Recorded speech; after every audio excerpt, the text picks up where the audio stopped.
la fermeture d'un lieu emblématique de Disneyland Paris, la modification d'une attraction, ou encore de très belles nouveautés annoncées pour ces prochaines années. Nous allons discuter de tout cela dans cette vidéo. Et avant qu'elle commence, n'hésitez pas à vous abonner et à la liker pour récompenser la chaîne. Commençons tout de suite avec la toute première actualité, et pas des moindres. Et pour cela, direction le parc Walt Disney Studios qui voit la fermeture d'un lieu emblématique ouvert depuis son ouverture. Il s'agit bien évidemment du Studio 1 qui a fermé ses portes le 24 avril dernier. On retrouvera dès 2025 un tout nouveau thème et voici les concept art que nous avons. Le bâtiment sera renommé World Premiere et nous permettra d'entrer dans une zone immersive d'une avant-première de film hollywoodien. Avez-vous hâte de voir le résultat final? Une chose est sûre, on suivra l'avancée des travaux dans les prochaines vidéos sur la chaîne. Avec la fermeture du bâtiment Studio 1, on peut se demander par quel endroit nous pourrons accéder au parc. Eh bien, une toute nouvelle entrée a été créée. Cette entrée se trouve entre l'ex-bâtiment du Studio 1 et Studio Theater. Elle nous mènera directement du côté de Production Courtyard. Pensez qu'en mettant temporaire, nous avons quelques thématisations sur Cars et la présence des concept art juste devant le bâtiment. Ne perdons pas de temps et passons à la prochaine actualité, toujours du côté des Walt Disney Studios. Et près de 10 ans après son ouverture du côté du resort parisien, l'attraction Ratatouille, l'aventure totalement toquée de Rémi, voit une modification qui a priori est définitive. Et oui, si vous avez suivi les dernières vidéos, l'attraction est partie temporairement en version 2D. Après de bons retours de la part du public, l'attraction passe définitivement dans cette version 2D. Fini donc la technologie et le 3D relief. Et sur ce point-là, j'aimerais bien avoir votre avis, plutôt version 2D ou 3D. Une chose est sûre, cela est plutôt triste car nous savons que l'attraction a été créée autour de cette 3D. En tout cas, j'attends votre avis dans les commentaires. Avant de passer à une autre actualité, nous allons parler d'une rumeur qui tourne ces derniers jours sur les réseaux sociaux. Et selon ces dernières, le show nocturne Disney Dreams proposé au parc Disneyland pourrait être prochainement remplacé au vu de tests de mapping sur le château du côté du parc Disneyland ces derniers jours. Toujours selon ces rumeurs, nous pourrions avoir le retour dans une nouvelle version du show nocturne Disney Illuminations. Nous pouvons également penser qu'un tout nouveau spectacle se prépare et je pense que c'est la meilleure des options. Même si personnellement j'ai une préférence pour Disney Illumination.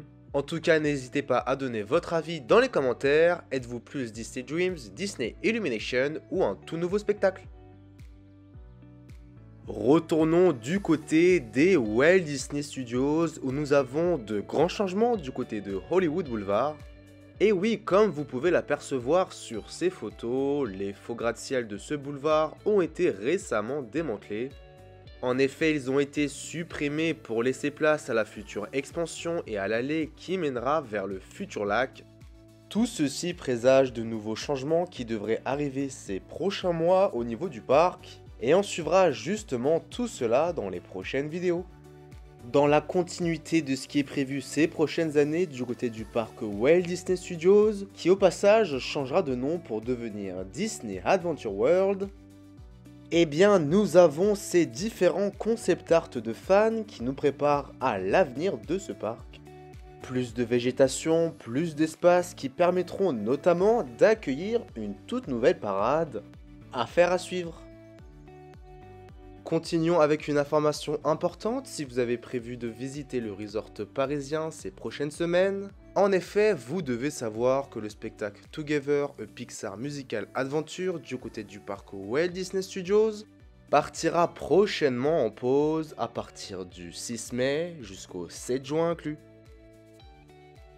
Suivons désormais l'avancée des travaux au niveau du parc Walt Disney Studios, notamment avec le Futurland sur la Reine des Neiges. Et justement, la direction nous a partagé ces dernières semaines une photo du château d'Arendelle qui est d'ores et déjà présent en backstage et qui sera prochainement installé au niveau de la zone Frozen. Pour ce qui est de l'avancée des travaux au niveau de cette zone, on peut apercevoir qu'il y a de plus en plus d'activités et que la montagne du Nord commence à prendre de plus en plus de la hauteur. De nouveaux bâtiments du village d'Arendelle commencent à recevoir leur thématisation et toiture, ce qui nous permettra ces prochains mois d'en voir un peu plus. Pour rappel, selon les premières rumeurs, il faudra attendre 2025 voire même 2026 pour l'ouverture de cette zone. Si on se concentre désormais sur l'avancée des travaux au niveau de la future attraction-réponse, on peut voir que l'assemblage de la structure du toit est désormais terminé et que les premières thématisations devraient prochainement arriver. Enfin, nous pouvons voir une légère avancée pour ce qui est du futur restaurant au bord du lac, qui pour rappel a reçu un tout nouveau concept art qui est juste magnifique. A noter que cette zone devrait également ouvrir en même temps que la zone Frozen, donc pas avant 2025 voire même 2026. En tout cas, si vous voulez être tenu au courant de l'avancée des travaux, n'hésitez pas à suivre les prochaines vidéos. Avant de passer à une autre actualité, discutons d'une rumeur croustillante sur la possibilité d'avoir un land sur le Roi Lion du côté des Walt Disney Studios. En effet, nous avons ce concept art conçu par un fan qui se réclame être au passage un Imagineer. Sur celui-ci qui n'est bien entendu pas officiel, on peut apercevoir une architecture qui laisse penser à un land sur le Roi Lion, et le résultat est plutôt pas mal. En tout cas, Disney devrait bientôt mettre fin à ces différentes rumeurs sur la possibilité d'avoir un land sur le Roi Lion, Avatar ou bien d'autres. Car en effet, la D23 approche et de nombreuses annonces devraient dévoiler à ce moment. Les paris sont lancés, selon vous, quel projet devrait être annoncé pour Disneyland Paris? On suivra tout ça de près et réponse au mois d'août.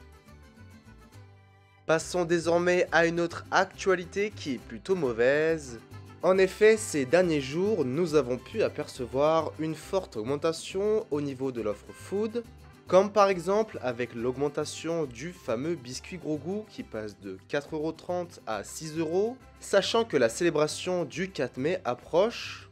Ce n'est pas tout car on peut également retrouver au Market House Daily le croque qui passe de 8,50€ à 10€ ou encore le sandwich Mickey qui passe de 9,50€ à 10,50€. Encore une fois, cette augmentation n'est pas expliquée car la qualité ne change pas et c'est vraiment dommage. En tout cas, n'hésitez pas à dire ce que vous pensez de ces augmentations de prix dans les commentaires. A noter qu'en termes de nouveautés, nous avons le Last Chance Café qui propose un tout nouveau menu du côté de Frontierland. L'idée est plutôt originale car on retrouve une carte aux saveurs d'Asie. On peut notamment y retrouver un poulet au caramel et riz façon cantonais, un bouillon aux légumes ou encore de nombreux nems et tempura. Malgré cette volonté de mettre de nouveaux produits, on peut apercevoir que les prix sont juste excessifs et c'est bien dommage. Continuons du côté de l'offre food avec le fameux retour du petit déjeuner au niveau de l'auberge de Cendrillon. A noter que vous pourrez en profiter à partir du 29 juin prochain au prix de 60€. Retournons du côté du parc Disneyland en prenant des nouvelles de la rénovation pour l'attraction Le Pays des Contes de Fées à Fantasyland. Grâce à ces photos prises par la page fan Disneyfield, nous pouvons apercevoir que la nouvelle scène sur la Reine des Neiges commence à prendre forme, avec notamment les montagnes d'Arendelle et le palais de glace d'Elsa qui est nettement visible. A noter que nous n'avons toujours pas de date de réouverture pour cette attraction, on suivra en tout cas les travaux de près. Avis au passeport annuel et Disneyland Pass, voici le tout nouveau Pop-Up Surprise. Pour ce qui est des personnages, on retrouve notamment Clarisse et Max, inspirés du spectacle actuel A Million Splashes of Color. A noter que les décors sont plutôt réussis, même si de nombreux fans sont assez mécontents, car pour eux il n'y a ici rien d'original, mais plutôt des éléments qui sont recyclés. Et vous, que pensez-vous sur cette nouvelle édition du Pop-Up Surprise? N'hésitez pas à donner votre avis dans les commentaires. Du côté de Fantasyland, nous avons le retour des différents chalets qui proposent de nombreux snacks et spécialités de région, comme nous avons du côté des Walt Disney Studios. L'idée est plutôt intéressante car de base, ils étaient seulement présents à la saison de Noël. Parmi les différents produits, on peut retrouver des galettes de magret de canard, des tartiflettes ou encore de nombreux produits sucrés. A noter que ces chalets seront présents à Fantasyland jusqu'au 27 octobre prochain. Continuons avec l'offre merchandising et ces deux nouvelles clés qui viendront compléter vos collections. Commençons avec la première qui est sur le thème du Disneyland Hotel et qui est plutôt pas mal. Et voici la seconde qui est tout aussi belle, cette fois-ci sur le thème de l'attraction Star Tours du côté de Discoveryland. Enfin, terminons avec la dernière actualité et pour cela, direction Tokyo Disneyland avec les premiers visuels de la zone Fantasy Springs à Disney Sea qui devrait ouvrir officiellement le 6 juin prochain. Et je pense que nous sommes tous d'accord pour dire que la zone est juste magnifique. Ce parc propose année après année de nombreuses extensions qui sont à la hauteur des attentes pour les fans. Pour rappel, cette zone comprend de nouveaux mini-lands, que ce soit sur la Reine des Neiges, Peter Pan ou encore Réponse. Bien entendu, nous avons de nombreuses attractions qui y sont présentes. Et voici l'étendue de la zone grâce aux cartes disponibles sur l'application officielle de Tokyo Disneyland. A noter que cette extension comprend également un hôtel qui est directement intégré dans la zone et qui est lui aussi magnifique. Celui-ci est divisé en deux bâtiments avec le premier qui est nommé Grand Château et qui propose une offre plutôt luxueuse comme vous pouvez le voir sur ces photos. Enfin, le deuxième nommé Fantasy Château propose des chambres de luxe avec de nombreuses thématisations sur les différents films d'animation Disney. Et on suivra dans les prochaines vidéos l'ouverture officielle de cette zone avec également les nombreuses attractions qui y sont présentes. C'est tout pour cette vidéo, si vous avez aimé les différents sujets, n'hésitez pas à la liker mais également à vous abonner pour être tenu au courant des prochaines vidéos sur la chaîne. Vous pouvez également nous suivre sur notre compte Instagram World-des Disney où nous partageons les différentes actualités sur Disneyland Paris et des parcs Disney à travers le monde. Enfin, on remercie les différentes pages fans Disney qui ont partagé les différentes photos. Voilà, maintenant moi je vous dis à très bientôt pour une toute nouvelle vidéo sur la chaîne, à plus.